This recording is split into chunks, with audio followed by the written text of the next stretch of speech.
AITA for implying my friends are cheap over my wedding.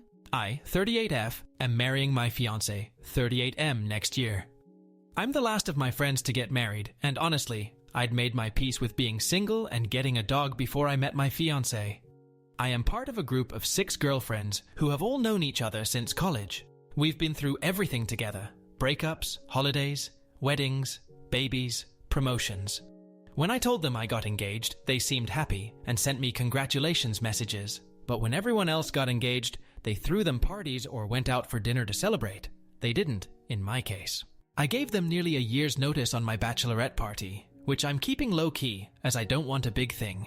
We're going for dinner and drinks at one of my favorite restaurants in our city.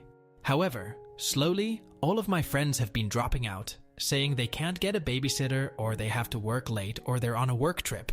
I've obviously invited them all to the wedding as well, which again is a small affair, and one has already messaged the group chat saying she's not sure she can get a babysitter for that day.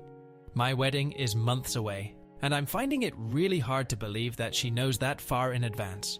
2 others have also said they're not going to stay for the reception, as they will be tired by then. Here's where I may be the asshole.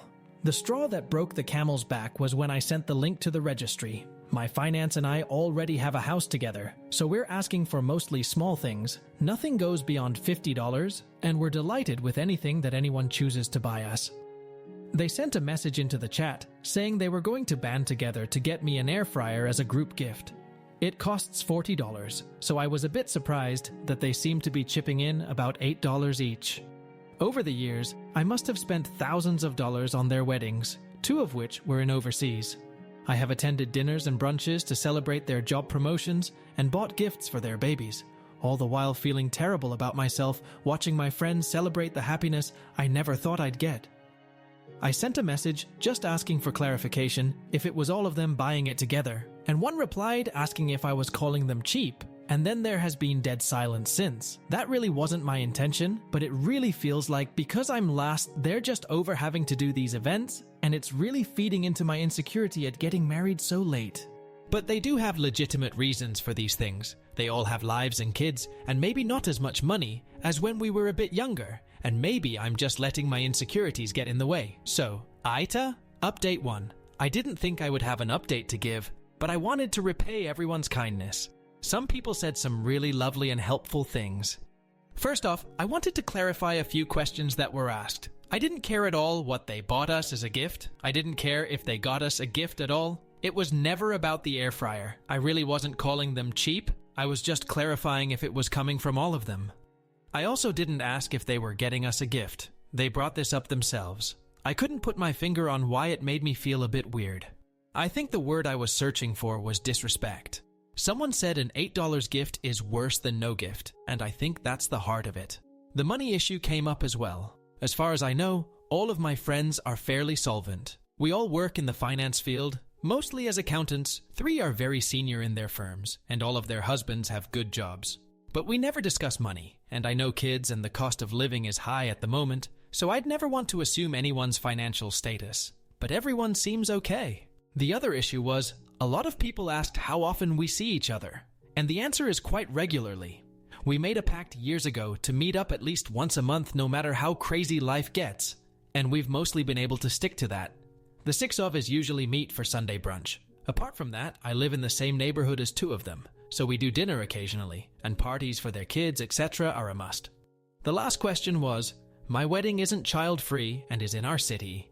I love kids, and my friends' kids are surrogate nieces and nephews to me, and they are all invited. The friend who said she couldn't find childcare said she didn't want to bring her kids because she said weddings are easier without them. Lastly, some suggested they don't like my fiancé. They've never given me that impression. Everyone seems to get on well enough. They've known him for 2 years, and he occasionally goes golfing with some of their husbands. Now onto the update. Reading the comments was like having cold water thrown over me. I've never considered myself the outsider friend, but a lot of people suggested that I was, and it really threw me and I got really overwhelmed. I didn't send any message to the group chat, even though lots of commenters gave me really good suggestions about what to write, and I withdrew into myself until my fiancé prized it out of me what was wrong. I showed him this post and he got super quiet and really angry. I've never seen him this angry over anything ever. He asked if I had spoken to them about this, and I said no. He started to call them individually and read them the riot act. He called them $8 assholes and said he would be sending them an itemized list of the thousands of dollars I'd spent on them over the years. He called bullshit on the one who said she couldn't get a babysitter, and she indeed said she was sick of having to go to the same boring wedding over and over and yours won't be any different, and he lost it at her. I hate the idea of him fighting my battles for me, so I asked him to stop after the third person. I sent a message into the group chat asking if we could all speak as a group, and the three he called sent voice messages saying that my fiancé was a psycho and that they wouldn't speak to me anymore. I just felt really tired and defeated, so I sent a message saying that if they didn't want to be friends anymore, that was fine, and to consider their invitations withdrawn to the bachelorette and wedding. No one has replied, so I guess we're done. I suppose I'm better off, but I don't feel that way. I just feel numb and sad. They've been such a big part of my life for so long, and I really feel the loss, and I'm so sad I won't see their kids anymore. Some of them refer to me as auntie, and it's making me cry that I won't see them grow up. My fiancé has apologized for rushing in and for not asking me how I wanted to handle it, and I've accepted. We're good, and I am looking forward to our life together. I mostly wanted to say thank you to the kind Redditors that showed me the light about this, and offered congratulations on our wedding, and even offered to buy us a gift. I've never watched Sex and the City, but I'll watch the episode some people mentioned. It seems like I'll relate.